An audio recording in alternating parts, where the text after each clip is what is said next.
আমি পঞ্চায়ত নিৰ্বাচনত পূৰ্ণ শক্তিৰে অংশগ্ৰহণ কৰাৰ আমাৰ লক্ষ্য আৰু পঞ্চায়ত নিৰ্বাচনত অংশগ্ৰহণ কৰিবলৈ যাওঁতে আমাৰ আৰম্ভণিৰে পৰা কৈ থকা মূল যিটো নীতি একতাৰে যুঁজিব লাগে বিৰোধীয়ে যাতে বিজেপিক অসমৰ মাটিৰ পৰা পুলিয়ে পুখাই উৎখাত কৰাৰ যিটো যাত্ৰা ২৬ত যিটো লক্ষ্য লৈছোঁ সেইটো এই পঞ্চায়ত নিৰ্বাচনৰ পৰাই প্ৰতিফলিত হয়। গতিকে আমি আমাৰ বহু দিনৰ পৰা আমাৰ সাংগঠনিক ভেটি ক'ত শক্তিশালী ২১ৰ বিধানসভা নিৰ্বাচনত আমি ক'ত ভাল ফলাফল দেখুৱাইছিলোঁ সেই অঞ্চলসমূহ ইতিমধ্যে আইডেণ্টিফাই কৰিছোঁ, চিনাক্তকৰণ কৰিছোঁ, কাম কাজো কৰিছোঁ আৰু সেইবোৰত আমাৰ যিসকল প্ৰাৰ্থী আছে প্ৰাৰ্থী ইতিমধ্যে আমি প্ৰায় নিৰ্বাচিত হৈছে, ক'ৰবাত ১০০% হৈছে, ক'ৰবাত ৭০-৮০% হৈছে, ক'ৰবাত চলি আছে চেষ্টা আৰু সংগঠন কৰিবৰ কাৰণেও তাতে ইতিমধ্যে মানুহে কাম কাজ অনবৰত কৰি আছে। গতিকে আমাৰ লক্ষ্যটো আগৰ পৰা স্পষ্ট। আমাৰ মূল শক্তিটোৱে হ'ল একতা। এই কথাটো বুজি পাব লাগিব। চাৰিওফালে শক্তিশালী হোৱা বিজেপিক পৰাভূত কৰিবলৈ পঞ্চায়তে কওক বিধানসভাই কওক একতাৰে যুঁজিব লাগিব। এইটো সকলোৱে আমি উপলব্ধি কৰা প্ৰয়োজনীয়তা আহি পৰিছে।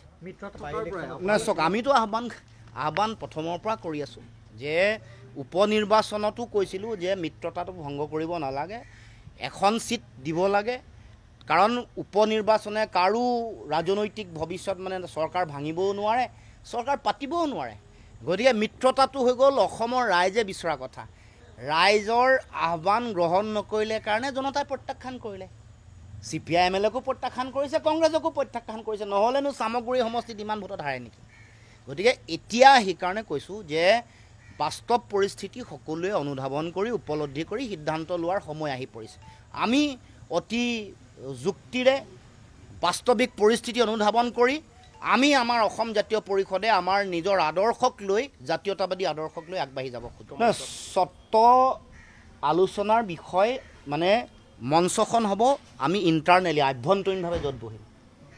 স্বত্ব ৰাজহুৱাকৈ দিয়া বিষয় নহয়, ষ্ট্ৰেটেজিকেল কথা আপোনালোকক কয় নেকি? সংবাদ গোষ্ঠীৰ আগত ষ্ট্ৰেটেজিকেল কথা আপোনালোকে সুধিলে মই ক'ম নেকি? ষ্ট্ৰেটেজিকেল কথা মঞ্চৰ ভিতৰত আভ্যন্তৰীণভাৱে বহি পাতিব লাগিব আৰু সেইটোত আমি বিশ্বাস কৰোঁ। সেইকাৰণে যিকোনো ধৰণৰ কথা, ৰণকৌশল জাতীয় কথা, চিট শ্বেয়াৰিং, সেইবোৰ মঞ্চৰ ভিতৰত বহি কথা বতৰা পাতিব লাগিব। পাতিবৰ কাৰণে প্ৰথম অ'পেন মাইণ্ডেড হ'ব লাগিব। কংগ্ৰেছে নিজেও বুজি পাব লাগিব যে প্ৰয়োজনীয়তা আছে।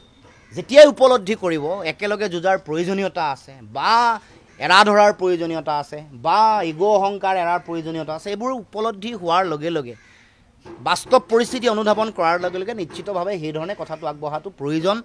আৰু মই আৰম্ভণিৰে পৰা কৈ আহিছোঁ যে আমি ২৬ত নিৰ্বাচন ঐক্যবদ্ধভাৱে যুঁজ দিব লাগিব, যদিহে